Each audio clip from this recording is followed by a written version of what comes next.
माताओं का बालाजी महाराज मंदिर संबंधित व्यवस्थाओं में क्या योगदान रहा? सर्वस्व ही न्योछावर है। मेरे ससुर जी ने भी खूब सेवा दी है, मेरी सासू माँ ने भी खूब सेवा दी है। तांती धागा एक महिला धारण कर सकती है? बिल्कुल कर सकती है। तांती है ना, उसको खोल के और वहाँ जो मोहनदास जी की समाधि के सामने जो वो खेजड़ी है उस पे चढ़ा देते हैं। हनुमान जी महाराज का व्रत महिलाएं कर सकती हैं?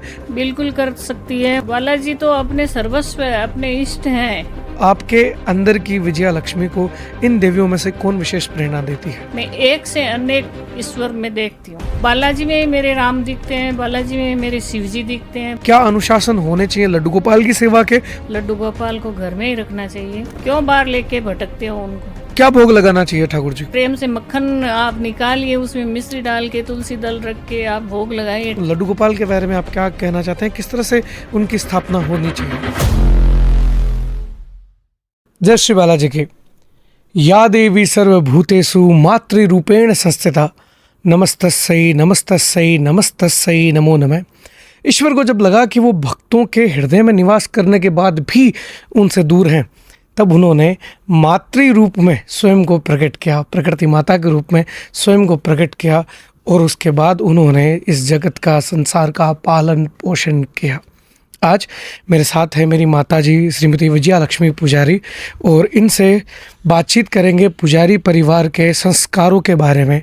पुजारी जब जन्म लेता है तब उसकी माता बालाजी बालाजी बालाजी उस प्रसव पीड़ा में चिल्लाती है, तो पहली बार पुजारी बालक के कान में नाम बालाजी का पड़ता है।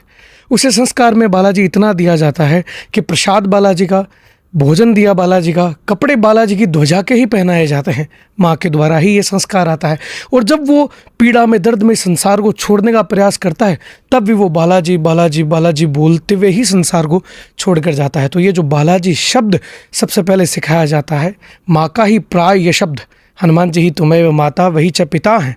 तो ये बालाजी का जो ये शब्द है माताओं से ही हम सीखते हैं। मैंने भी मेरी माँ से ही सीखा है। तो आपका बहुत बहुत स्वागत है इस पॉडकास्ट में और आपको बारंबार प्रणाम। जय श्री बालाजी। कैसी हैं आप?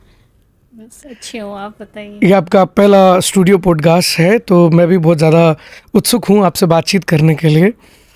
सबसे पहले बिना समय गंवाए मैं आपसे ये प्रश्न करता हूँ कि पुजारी सुबह जल्दी उठ के मंदिर जाता है, रात को मध्य रात्रि तक मंदिर में सेवा करता है, फिर अपने घर की ओर लौटता है। जो उनकी पत्नियाँ हैं, माताएं हैं, बहनें हैं, बुआ हैं, चाची है, परिवार है, उनकी प्रतीक्षा में रहते हैं। पुजारियों ने बहुत मेहनत की है मंदिर संबंधित मंदिर व्यवस्था में योगदान के साथ साथ, परंतु मेरा निजी मन ये कहता है और जो संस्कार मैंने अपने घर में देखे, परिवारों में देखे, पुजारी परिवार के, माताओं का भी अहम योगदान रहा है। तो आपसे मैं ये जानना चाहूँगा कि माताओं का मंदिर संबंधित, बालाजी महाराज मंदिर संबंधित व्यवस्थाओं में क्या योगदान रहा है? माताओं का तो देखिए कि सर्वस्व ही न्योछावर है। जैसे पुजारी का होता है तो माताओं का भी उतना ही योगदान है। जब मेरी दादी सास ने मेरी सास को सिखाया, मेरी सास से मैंने सीखा है कि बेटा ऐसे करना है। जैसे बालाजी के मंदिर मेरी सास जल्दी उठ के 3 बजे ही उठ के चले जाती थी और वहाँ पे झाड़ू लगाना, पुजारियों को जगाना। जब नगाड़ा बजता था तो मेरी सास वहाँ पे झाड़ू पोछा करती थी और पुजारी मेरी सास के जाने के बाद में जगते थे। उनके बिस्तर उठाना, वहाँ सेवा देना, उनका यही रूटीन काम था, दैनिक दिनचर्या में शामिल था। तो ये दैनिक दिनचर्या में शामिल था कि सवेरे प्रातः पुजारी जब उठे उससे पहले माताएं पुजारी परिवार की पहुंच जाया करती थी, उनकी सेवा किया करती थी। इसे पूरी डिटेल में बताइए कि किस प्रकार से आप लोगों ने मंदिर व्यवस्था में भी सहयोग किया है। हाँ, मेरी सासू माँ जैसे पहले मंदिर में, बालाजी के मंदिर में मेरे ससुर जी सेवा करते थे। उस टाइम की बात है जब इतने यात्रीगण नहीं थे, इतने यातायात के साधन नहीं थे। तो जैसे बसें आती थी बीकानेर जयपुर की कि इस टाइम यात्री आएंगे, तो वो मंदिर खोल देते थे और फिर उनके पास में चाबी रहती थी, अपने खेत में काम करने चले जाते थे। और जिस दिन ऐसे लगता था कि आज मेला भरेगा, संडे है या सैटरडे है, तो उस दिन वो रुक जाते थे। तो मेरे ससुर जी ने भी खूब सेवा दी है, मेरी सासू माँ ने भी खूब सेवा दी है। जैसे मंदिर से मतलब ऐसे प्रसाद के लिए जैसे आटा पीसना है तो घर पे गेहूँ आते थे या जो भी बाजरा आता था उस टाइम का, तो मेरी सासू माँ पीस के देती थी। उससे पहले मेरी दादी सास यही सेवा करती थी। मंदिर की सेवा से सब बड़े हुए हैं। कहने का ये अर्थ है कि मंदिर से अनाज आता था भगवान के भोग के प्रसाद के लिए, आटा बनाने के लिए, और जो घर की बड़ी बुजुर्ग महिलाएं थी वो बालाजी की सेवा के लिए, चूरमा बनाने के लिए, प्रसाद की तैयारी के लिए अन्न को पीस कर मंदिर पहुंचाया करती थी। ये काम पहले घरों में हुआ करता था। इस बारे में और हमें डिटेल में बताइए किस प्रकार से जैसे सहयोग होता था। जैसे हमारे घर गाय रखते थे, तो गाय जैसे कोई, जैसे गाय अब घर में ब्याई है, जैसे उसकी डिलीवरी हुई है, तो हम लोग पहला भोग दूध का 1 महीने तक तो नहीं निकालते, फिर जैसे ही बछड़े को पिलाने लग जाते और गाय का दूध पहला निकलता तो हम बालाजी को भोग के लिए भेजते। जैसे गाय का दूध हो गया, जैसे ये अनाज पीस के भेजते, इससे चूरमा, जैसे खिचड़ी का भोग लगता है बाजरे का, तो वो सब घर से अनाज, मतलब सेवा घर से ही होती थी। कुछ भी जल सेवा करो, चाहे अनाज की सेवा करो, चाहे आए जो यात्री बाहर से आए हैं उनको कोई व्यवस्था मंदिर में नहीं मिलती तो हम घर पे ही सुलाते। आधी रात को भी कोई यात्री हमारे घर में आके बोलता कि भाई माता जी हम आए हैं, तो 2:30 बजे मेरी सास खुद खाना बनाती। जब हम लोग आ गए तो हमको जगह की बोलती कि भाई ये आए यात्रीगण आए, तो मैंने खुद ने खाना बनाया है उनके लिए। रात को 2:30 बजे हाँ, भी 2:30 आप लोगों ने न केवल आसरा दिया बल्कि उनको भोजन भी दिया है, ऐसे लेकिन दर्शनार्थियों को जिनके पास ठहरने की तात्कालीन समय में व्यवस्था ही नहीं थी। नहीं थी। हमारे घर पे मतलब मेरे खुद के नाश्ता करने के लिए जगह नहीं बचती थी। हम लोग यात्रियों को पहले तवज्जो देते थे, उनको घर पे उतारते थे, उनके नहाने धोने खाने पीने की सारी व्यवस्था, उनके दर्शनों की व्यवस्था सारी। तब इतनी धर्मशालाएं नहीं रही होंगी। धर्मशालाएं थी लेकिन फुल हो जाती मेले के अंदर। जितने भी यात्रीगण आते रात को, आधी रात को, सुबह को, तो घर पे चूरमा कूटते, घर से स्वामनी बना के वो प्रसाद का भोग लगा के लेके जाते बालाजी के भोग लगाने के लिए। तो ये सेवा मेरी सास ने की है और कुछ सेवा हम लोगों ने भी की है। जानकर बड़ी प्रसन्नता हुई और आप सबको जानकर भी प्रसन्नता हुई होगी कि किस प्रकार से आधी रात को भी यदि कोई भटकता हुआ मुसाफिर, कोई यात्री, कोई बालाजी का भक्त आता तो भक्तों की सेवा के लिए पुजारियों के घर और द्वार तक सदैव खुले रहते। उनके लिए रात को 2 से 2:30 बजे भी भोजन की व्यवस्थाएं घर की माताएं बहनें तात्कालीन समय में किया करती थी। उस समय यातायात के इतने साधन नहीं थे, इसलिए लोग बाहर जाकर ठहर नहीं पाते थे और सालासर एक ग्रामीण क्षेत्र ही हुआ करता था, इतनी धर्मशालाएं भी नहीं हुआ करती थी।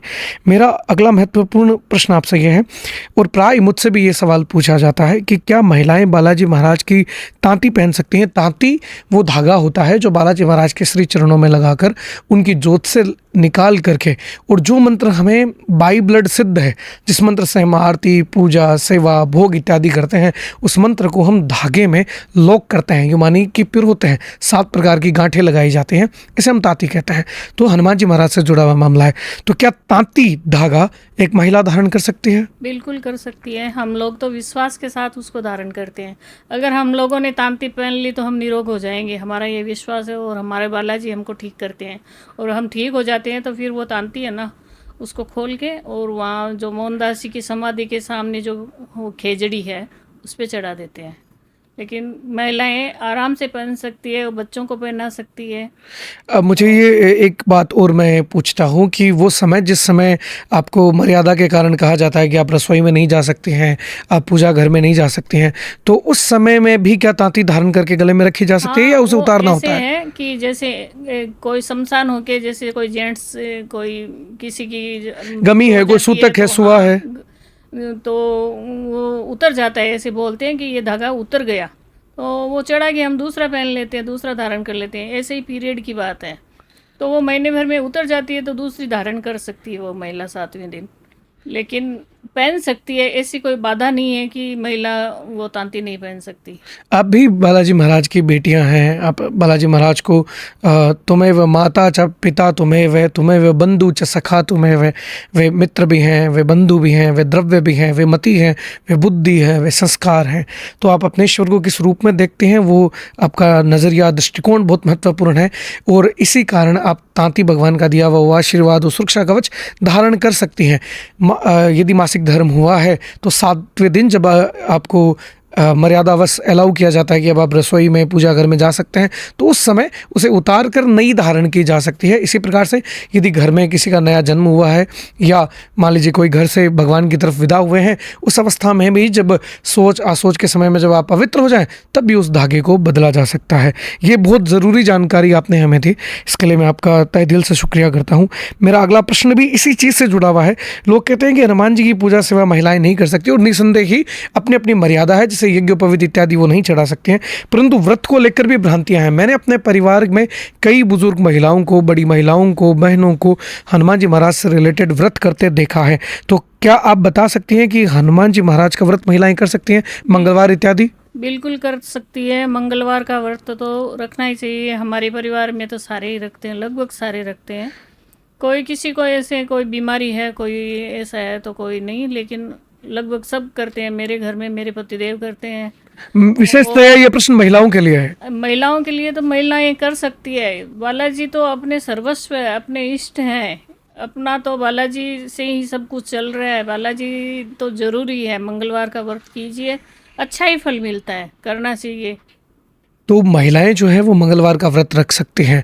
इसके अतिरिक्त मेरा ये विशेष प्रश्न आपसे ये था कि आपके हम सब के इष्ट बालाजी महाराज हैं ही, परंतु कोई एक ऐसी दिव्य शक्ति या कोई ऐसी देवीय प्रेरणा जिनको आप मानती हो, वो चाहे राधा जी हो, वो चाहे माता जनक नंदिनी वैदेही राजकुमारी सीता जी हो, वह जगत जननी माँ पार्वती हो, आदि जगदम्बा स्वरूपा माता महासरस्वती हो, महालक्ष्मी हो, तो आपके अंदर की विजया लक्ष्मी को इन देवियों में से कौन विशेष प्रेरणा देती है? देखिए, मैं तो सब देवी देवताओं को मानती हूँ। देवी देवताओं को मैं एक से अनेक ईश्वर में देखती हूँ। वो बालाजी में मेरे राम दिखते हैं, बालाजी में मेरे शिवजी दिखते हैं, बालाजी में मेरे मोहनदास जी दिख जाते हैं। और कहीं भी मैं तीर्थों में जाती हूँ, कहीं भी कोई भी मूर्ति देखती हूँ, उसके दर्शन करती हूँ, तो मुझे मेरे बालाजी सबसे पहले नज़र आते हैं। कभी गाल फुलाए आ जाते हैं कि मुंह में लड्डू है इनके, उस भगवान में वो मेरे को बालाजी दिखते हैं। तो मेरे बालाजी एक से अनेक है, अनेक से एक है। मैं तो सर्वत्र मेरे बालाजी के ही दर्शन करती हूँ, सबके अंदर। और सबको ही, राम को ही हनुमान जी मानती हूँ, हनुमान जी को ही राम मानती हूँ, हनुमान जी को ही शिव जी मानती हूँ। उसमें ही सारी देवियाँ हैं, उनमें ही सारे हैं। मेरे तो इष्ट बालाजी है, और बालाजी एक से अनेक है। यही बात स्तुति भी कहती है। स्तुति कहती है, रघुकुल राम रतनमणि तुम हो, तुम ही पवन कुमार, तुम हो किम पुरुष शाकृत नायक, तुम हो रुद्र अवतार, तुम सायब मेरे माता पिता हो, तुम सबके सरदार हो, तुम सबके सरदार, चंद्र रवि रूप हो, मेरे प्राण प्रिय महाराज, सालासर के भूप हो, कपिकुंजर देवा, सालासर स्वामी सिमर आप नहीं। हनुमान जी महाराज, आप ही स्वयं साक्षात रामचंद्र जी हो। आप तो हमारे चंद्रमा और सूर्य भी आप हो, आप ही रुद्र के अवतार हो, आप ही किम पुरुष शाकृत नायक हो और विश्व के सम्राट हो। मेरे जीवन प्राण धन हनुमान, मेरे सर्वस्व आप हो। और इसी प्रकार के संस्कार माताएं अपने बच्चों को, पुजारियों को देती है। एक मेरा विशेष प्रश्न ये भी है कि आपके स्वयं के निज मंदिर में, घर में भी भगवान लड्डू गोपाल विराजमान हैं, और कई बार मैंने देखा भी है, और ऐसे प्रश्न मुझसे पूछे भी जाते हैं कि लड्डू गोपाल को लेकर महिलाएं डलिए में विराजमान करके चॉकलेट इत्यादि खिलाते हुए जगह जगह डोलती हैं। भलाई उनकी भावना ये हो सकती है कि वो उनको तीर्थ करवा रही हो या साथ लेकर जा रही हो। तो घर में क्या अनुशासन होने चाहिए लड्डू गोपाल की सेवा के, और क्या उनको बाहर ले जाने के बारे में आपके निजी विचार क्या हैं? बिल्कुल, एक ये मर्यादा है, लड्डू गोपाल को घर में ही रखना चाहिए। हाँ, वो ईश्वर है, उसको ऐसे डलिया में कैसे ले जा सकते हैं? उनको चॉकलेट का भोग कैसे लग सकता है? वो क्या पता वो कैसे बन के आई है, किन हाथों से। तो क्या भोग लगाना चाहिए ठाकुर जी को? ठाकुर जी को मक्खन मिश्री इतना पसंद है, घर पे निकालिए मक्खन, कुछ मलाई बचाइए। गायें नहीं रखते हो तो अपने घर जो दूध आता है उसमें मलाई तो आ सकती है ना, कुछ मलाई बचा के भगवान के लिए प्रेम से मक्खन आप निकालिए, उसमें मिश्री डाल के, तुलसी दल रख के आप भोग लगाइए। ठाकुर जी तो इतने प्रसन्न होंगे जैसे जितने डलिया में नहीं होते हैं। क्यों बाहर लेके भटकते हो उनको? तो माखन मिश्री का भोग और मलाई का भोग, इसके अलावा कोई विशेष सावधानी या असावधानियां जो महिलाएं रखती हों पूजा सेवा में? अपने आप में जब जिस दिन ठाकुर जी को लेके आते हैं, उस ठाकुर जी की प्राण प्रतिष्ठा उसी दिन हो जाती है। कोई अलग से लड्डू गोपाल की प्राण प्रतिष्ठा नहीं करनी पड़ती है। तो लड्डू गोपाल भाव के भूखे हैं। भाव रखो, घर में रखो, बाहर निकलो तो उनके सामने जैसे बद्रीनाथ के कपाट बंद होते हैं, तो 6 महीनों के लिए भगवान का भोग प्रसाद धरा जाता है। केदारनाथ में ऐसा होता है, गंगोत्री यमुनोत्री में भी ऐसा ही होता है। तो अपने लड्डू गोपाल के लिए जैसे कोई बाहर जा रहा है तो भोग धर के जाओ, जल की झारी रख के जाओ, तो ये भाव रखो कि भगवान भूखे नहीं है। भगवान तो भाव के भूखे हैं, लड्डू गोपाल तो मैं तो नहीं मानती। मैं अपने लड्डू गोपाल को कभी बाहर भेजती नहीं हूँ, अपने घर में ही रखती हूँ। हाँ, उनके जो पर्व आते हैं वो सारे मनाने चाहिए। जन्मदिन मनाओ, जब अभी चलो ये गर्मी के दिन चल रहे हैं तो नौका विहार कराओ, उनको स्नान कराओ। बहुत सारे पर्व लड्डू गोपाल के घर में मनाओ। जैसे होली आती है तो फूलों की होली खिलाओ। अनेक अनेक त्यौहार, दीपावली आती है तो दीप जला के ऐसे उनके सामने अलग से रखो। लड्डू गोपाल तो स्वयं सिद्ध है, प्राण प्रतिष्ठा घर में आते ही हो जाती है, बाहर ले जाए नहीं चाहिए। जैसे जिस मूर्ति की प्राण प्रतिष्ठा मंदिर में हो जाती है, क्या उस मूर्ति को ले के डोलते थोड़ी है? तो इसलिए घर में ही रखो, भोग लगाओ। जितनी भी चीज़ें घर में आती है अपने बाहर से कुछ भी लाओ, पहले ठाकुर जी को याद करो, उनको भोग लगाओ, ठाकुर जी प्रसन्न है। लड्डू गोपाल से जुड़ा हुआ भी एक प्रश्न ऐसा, एक भ्रांति है मेरे ख्याल में। कहते हैं कि लड्डू गोपाल जब कोई आपको गिफ्ट करे या आपको कोई दे चला के, तब उन्हें घर में लाना चाहिए, ना कि क्रय विक्रय करके मार्केट से उसका क्रय विक्रय करके उसे खरीद करके लेकर आना चाहिए या कहीं मंदिर से उठा कर लेकर आना चाहिए। बहुत से लोग तो गणपति के बारे में कहते हैं कि यदि घर में विवाह नहीं होता तो चोरी कर लेनी चाहिए। इस तरह के मिथ और झूठी अफवाहें भी हैं। तो लड्डू गोपाल के बारे में आप क्या कहना चाहते हैं, किस तरह से उनकी स्थापना होनी चाहिए?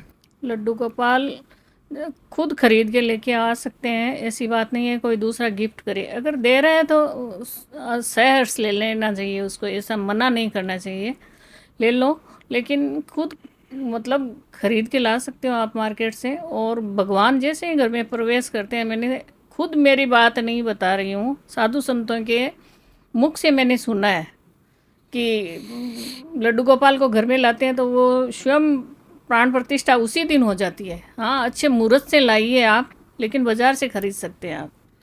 एक अगला सवाल पुनः सालासर बालाजी पुजारी परिवार से ही मेरा जुड़ा हुआ है। किस प्रकार की दिनचर्याएं रहती हैं पुजारी परिवार की माताओं की, बहनों की, मंदिर से रिलेटेड?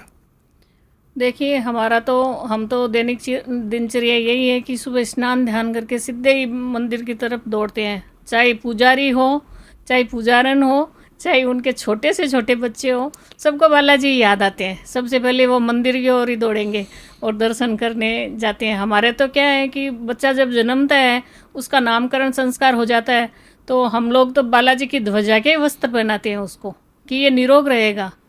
और मैंने तो अपने दोनों बच्चों को, कपिल को और अश्विन को, मैंने तो 5 साल तक मैंने उनके एक तो बाल नहीं कटवाए, जोड़ूला ही उतरवाया सीधा बालाजी के, और ये बालाजी के ध्वजा के वस्त्र ही पहनाए मेरे बच्चों को। अब मेरी पोतियाँ हो गई है तो वो भी बालाजी के ध्वजा के वस्त्र ही पहनती है, पहले नीचे वो वस्त्र पहन के फिर ऊपर दूसरे वस्त्र पहन सकती है। तो यानी इतना तक संस्कार में बालाजी से जुड़ा हुआ संस्कार दिया जाता है कि यदि पोता पोती जो भी घर में पैदा हुआ, 5 साल तक तो बालाजी महाराज की ध्वजा के वस्त्र पहनाए जाते हैं और बाहर कटिंग नहीं होती, उसका मुंडन ही होता रहता है। और बार बार जैसे ही बाल बड़े होते हैं, श्री बालाजी महाराज के मंदिर में जाकर उनका मुंडन कराया जाता है।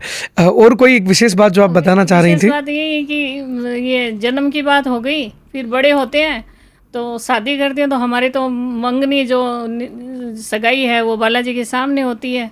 और हम जो बहू के लिए जो वस्त्र लाते हैं खरीद के, वो भी पहले बालाजी को दिखाते हैं। कोई भी गहना और कुछ भी उनके लिए, जैसे कुछ भी डालो तो बालाजी को ही पहले दिखाते हैं कि आप देखो, ये डाला है, आप देखिए और आप आशीर्वाद दीजिए बच्चों को। हमारा सारा काम बालाजी के सामने होता है, चाहे सुख का हो चाहे दुख का हो। कोई चला भी जाता है तो पहली बैठक मंदिर में ही होती है। पुजारी गण सब बालाजी के सामने जाके ही उनसे आशीर्वाद लेते हैं कि भाई शक्ति दो, हो ऐसा काम हो गया। अब तो हमारा तो सर्वस्व सब बालाजी हैं और सारे काम बालाजी के पास होते हैं। कोई मोबाइल भी लाएगा बच्चा तो मोबाइल भी बालाजी को ही दिखाएगा पहले। कोई कुछ भी चीज़ XYZ, कोई भी छोटी से बड़ी चीज़, बड़ी से छोटी चीज़ घर में आएगी, पहले बालाजी को ही दिखाते हैं। और हमारे तो बोरिंग जो करते हैं, जैसे कहीं जल नहीं है, भाई सालासर में खारा जल है, तो घर घर में कहीं बोरिंग करते हैं तो हम तो जल भी पहले बालाजी को ही चढ़ाते हैं कि भाई ये पानी देखो निकला है हमारे घर में, ये बोरिंग करवाइए आप पहले इसको आप ही चखो पहले। तो होली दीपावली का प्रसाद भी पहले मंदिर ही बिल्कुल, जाता है। बालाजी के जैसे होली आई तो ये जैसे बड़कुले बोलते हैं हमारे जैसे गोबर के उपले? गोबर के उपले बनाते हैं छोटे छोटे, वो बड़कुले बोलते हैं हमारे मारवाड़ी भाषा में। तो बालाजी के लिए, मोहनदासी के लिए मालाएं बनती है, तो पहले उनको चढ़ाई जाती है पूजन करके, फिर घर में ऐसे होली में भेजी जाती है। तो दीपावली आएगी तो पहले दीपक घी के बालाजी के लिए भेजे जाएंगे, तो पहले मंदिर में दीपावली होनी ज़रूरी है। पहले बुजुर्ग लोग तो हमारे क्या करते थे, हमारे घर में मंदिर का कोई ऐसे अलग से रखते ही नहीं थे। जो मंदिर में बालाजी की आरती हो गई वो बस आरती हो गई, भोग लग गया वो भोग लग गया, बालाजी ने जो काम कर दिया मंदिर में बालाजी का जो हो गया वही घर में होएगा। अब जैसे चंद्र ग्रहण सूर्य ग्रहण आते ही रहते हैं, तो मंदिर में जो पुजारी स्नान कर लेता है तो हम स्नान कर लेते हैं घर पे।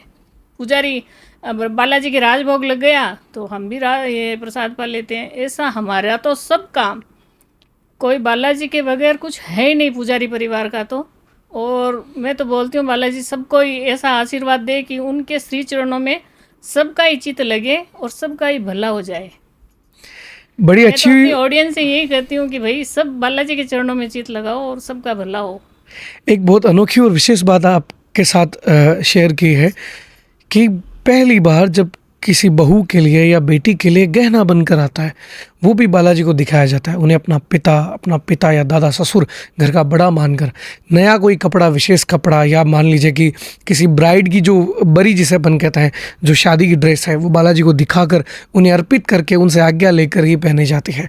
यही सब संस्कार तो पुजारियों में आता है। इसलिए अगर नया मोबाइल भी किसी पुजारी ने लिया तो सिम कार्ड डालने से पहले एक बार बालाजी के श्री चरणों में लगाकर वो नया मोबाइल पहनता है। अगर वो कोई भी नया मोबाइल काम में लेता है, यदि गाड़ी पहली बार लेकर आए हैं तो बालाजी के दरबार तक पहली बार गाड़ी जाएगी, वहाँ से स्वास्तिक बनेगा, उसके बाद ही वो गाड़ी कहीं अन्यत्र यात्रा करेगी। शोरूम से पहले बालाजी के पास जानी चाहिए, क्योंकि बालाजी ने तो ही तो दिलाई है जीवन में श्वास से लेकर प्राण से लेकर अन्न तक सब कुछ उसी परमात्मा ईश्वर हनुमान जी महाराज का ही दिया हुआ है। तो ये संस्कार वहीं से आता है। होली का पहला रंग बालाजी को, दीपावली का पहला दीपक बालाजी को, यहाँ तक कि जो ओपले बनाए जाते हैं गोबर के, वो भी मोहनदास जी और बालाजी के लिए भेजे जाते हैं। उसके बाद ही त्यौहार मनाया जाता है। आप कुछ कह रही थी जी? मैं ये कह रही थी कि जब बच्चा बीज जब गर्भ में आता है हमारे पुजारी, तो हम लोग तो बालाजी की फ़ोटो देख के ही उसको सीताराम हनुमान ऐसे ही रटते हैं, यही काम करते जाते हैं और यही बोलते जाते हैं मन में कि बालाजी जैसा ही रूप हो। फ़ोटो भी बालाजी के ही, दर्शन बालाजी के ही। तो सब, मैं तो पुजारियों में कई पुजारी जैसे मेरे जेठ जी थे, अब तो वो नहीं रहे, लेकिन वो तो एकदम ऐसे ही लगते थे कि सेम टू सेम बालाजी है साक्षात। चेहरा वही, नाक वही, आँखें वही, आईब्रो भी वही। तो सब जैसे मेरे तो खुद पतिदेव ही मेरे को बालाजी जैसे ही लगते हैं। दरअसल ये अनुवांशिक बात है कि जब एक प्रकार का चित्र, एक ही प्रकार के देव की प्रतिमा, एक प्रकार का नाम, जब उन्हीं का दिया हुआ प्रसाद, अब जैसा खाए अन्न वैसा हो मन कहा जाता है, तो बालाजी का दिए तो जूठा खाता है। तो जब सब कुछ बालाजी हैं, तो बालाजी महाराज के गुण भी और वानरोचित प्रकृति की चंचलता भी, और कई बंदर भाई गंभीर भी थे। उनमें सुषेणवेद नाम का बंदर भी था वाल्मीकि रामायण के अनुसार, कई अंगद थे, कई सुग्रीव थे, कई बाली जैसे थे। तो नाना प्रकार के पुजारियों में कोई ना कोई एक अनुवांशिक सिमिलरिटी आपको देखने को इसलिए मिलेगी क्योंकि उनकी माताओं ने, उनके पिता ने बालाजी के अलावा उन्हें कुछ सिखाया नहीं। यहाँ तक कहूँगा बालाजी को ही ओढ़ा, बालाजी को ही पहना, क्योंकि उनका दिया वही है। उनके अतिरिक्त उनके पास था क्या?